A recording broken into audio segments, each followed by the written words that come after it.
अपनी धर्मपत्नी के साथ रहता था और पतंग बेचने और बनाने का कारोबार किया करता था। हर साल वो मकर संक्रांति के समय खूब सारे पतंग बनाता और हर पतंग के सीजन में कुछ पैसे कमा लेता। लोग अच्छी इच्छा से पतंग खरीदते और बड़ा मन लगाकर पतंग उड़ाते, लेकिन धीरे धीरे कई और पतंग वालों ने अपने व्यापार वही खोल दिए और वो सस्ते और प्लास्टिक के पतंग और मांझा बेचने लगे। दूसरे लोगों के पतंग के व्यापार से हमारा बहुत नुकसान हो रहा है। लगता है अब पतंग का कारखाना बंद करके हमें कुछ और करना होगा।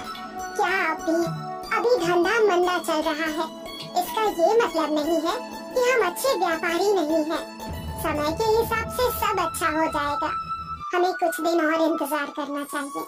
पूजा की बातों को सुनकर पूरब शांत हो जाता है। उसके पड़ोस में ही सोमेश और रमेश दोनों भाई रहते थे। देखा देखी करके उन्होंने भी अपनी पतंग की दुकान खोल ली थी। इस बार हम पतंग और सस्ती और खूब सारी बेचेंगे। बस आप प्लास्टिक वाले मांझे मंगवा लीजिए। हम इस व्यापार से बहुत पैसे कमाकर शहर छोड़ देंगे। छोटे, तू चिंता मत कर, मैं इसे संभाल लूंगा। मैं ज्यादा से ज्यादा नकली और सस्ते पतंग लाऊंगा जो बस दिखने में अच्छे हो लेकिन उड़ते ही फट जाए। रमेश और सोमेश के पतंग ज्यादा बिकने की वजह से पूरब और उसकी पत्नी दोनों परेशान हो गए। रमेश की पतंग की दुकान पर भीड़ लगी रहती, वहीं पूरब की दुकान पर उसके कुछ पुराने ग्राहक आते। पूरब भैया, पतंग दिखाना जरा। पिछले साल जो तुमने पतंग दी थी खूब चली थी। जी ये देखिए, हमारे पास ये नए नए पतंग आए हैं जो बहुत मजबूत हैं। हवा के झोंके के साथ बहुत अच्छे से और ऊपर उड़ने वाले पतंग। भैया पतंग तो अच्छे हैं लेकिन दिखने में नहीं। आजकल फैशन का जमाना आ गया है। आप कहाँ पुराने पतंग लिए बैठे हैं। तभी वहाँ पर उस व्यक्ति का दोस्त आ जाता है। अरे तू यहाँ क्या कर रहा है? चल चल यही सामने वाले दुकान पर, वहाँ चलकर देख क्या क्या पतंग आए हैं, बहुत अच्छे अच्छे। पूरब की दुकान से वो रमेश की दुकान जाकर पतंग खरीदने लगते हैं। पूरब इस बात से नाखुश होकर दुकान बंद करके चला जाता है। हम कैसे अपना व्यापार बढ़ाएं? आए हुए ग्राहक भी हमारा पतंग नहीं खरीद रहे। कहाँ जाएंगे हम अब और क्या करेंगे? आप भी सस्ते और प्लास्टिक के पतंग बेचना शुरू कर दीजिए। मैं तो कहती हूँ आपकी भी कुछ कमाई हो जाएगी। मैं व्यापारी जरूर हूँ लेकिन लोगों के विश्वास का व्यापार मैं नहीं करूँगा। हम ऐसे ही अपना काम करेंगे और करते रहेंगे। पूरब को दुखी देखकर पूजा बाजार से जलेबी और समोसा लाकर उसे खुश करने की कोशिश करती है।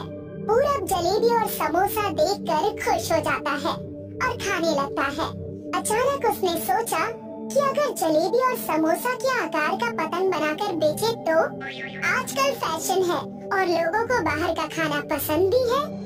पूजा, मेरे पास एक मस्त आइडिया आया है। क्यों न हम अपने कारखाने में समोसा और जलेबी के आकार के पतंग बनाकर बेचें। इससे हमारा व्यापार शायद चल जाए। लेकिन हम ये सब करेंगे कैसे? और इसके लिए तो बहुत समय लगेगा। तब तक रमेश अपनी दुकान बहुत जोरों शोरों से चलाएगा। पूरब और पूजा अपने दुकान के लिए कारखाने में जाकर पतंग बनाने लगे। समय की कमी होने की वजह से सिर्फ 2000 अलग अलग खाने के पतंग बनाकर उसे बेचने के लिए तैयार करने लगे। रमेश के दुकान के नकली प्लास्टिक वाले पतंग बिकने लगे। लोगों ने प्लास्टिक के पतंग और नकली मांझा खूब सारा खरीद लिया।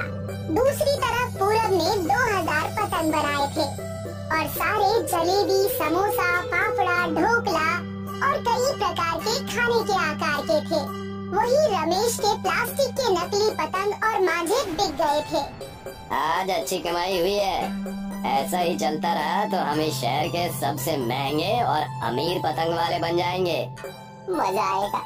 पतंग बेचने के मामले में हमारे आसपास भी कोई नहीं है। फैशन के नाम पर हमने बहुत नकली मांझे और पतंग बेचे हैं। लेकिन नकली मांझों और पतंग से लोगों के हाथ कटने लगे और कलर लगने लगे हाथों में। लोगों की उंगलियों पर घाव होने लगा। इसी के चलते लोग शिकायत लेकर रमेश की दुकान पर पहुँचे। कई सारे लोग वहाँ पर एक ही समस्या लेकर आए। और रमेश की दुकान के सामने हंगामा करना शुरू कर दिया। कहाँ है बे? आरा, ये कैसा नकली सामान बेचा है? इस चीज की भरपाई करो, वरना तुम्हारा जीना मुश्किल कर देंगे। सही कहा तुमने, तुम दोनों भाइयों का इस शहर में रहना भारी हो जाएगा। नकली सामान बेचकर तुमने लोगों को बेवकूफ बनाया है। तभी वहाँ पर रमेश और सोमेश आ जाते हैं और कहते हैं, अरे क्यों चिल्ला रहे हो? तुम सब खुद ही आए थे हमारे पास, मैं थोड़ी आया था अपने पतंग और मांझे लेकर। तुम खुद आए थे, अब भुगतो। हर एक सस्ती चीज ऐसी ही होती है। और रही बात भरपाई और तुम्हारे हाथों के घाव की, इसका हमसे कोई लेना देना नहीं है। इतना कहकर दोनों भाइयों ने दुकान बंद कर दी और अपने घर चले गए जैसे कुछ हुआ ही ना हो। लोग निराश होकर अपने घरों की तरफ जाने ही वाले थे कि पूरब और पूजा ने तरह तरह के व्यंजनों के आकार वाली पतंग की दुकान खोली। लोगों ने जब वहाँ पर जलेबी, ढोकला और समोसा के आकार के पतंग देखे तो मानो उनके जख्म अपने आप ही भर गए हो। वो इतने खुश हुए और पूरब की दुकान की तरफ बढ़ गए। ये क्या हो रहा है? इतनी भीड़ यहाँ पर कैसे? अरे भाग्यवान, ये हमारी मेहनत का नतीजा है और कुछ नहीं। पूरब और पूजा ने 2000 पतंग बनाए थे और वो सारे ही बिक गए। लोगों की वहाँ पर इतनी भीड़ थी। लोग इतने सारे नए नए व्यंजनों के आकार के पतंग देखकर बहुत खुश हुए। धीरे धीरे मकर संक्रांति का समय आ गया। पूरब के पतंग की दुकान मानो ऐसी चली जैसे कोई लंबी ट्रेन चल रही हो। रमेश और सोमेश की नकली पतंग और नकली मांझे की वजह से पुलिस ने उन्हें पकड़ लिया और उनके पतंग की दुकान को हमेशा के लिए बंद कर दिया। पूरब और पूजा के पतंग सोशल मीडिया पर भी काफी वायरल होने लगे और उनकी अच्छी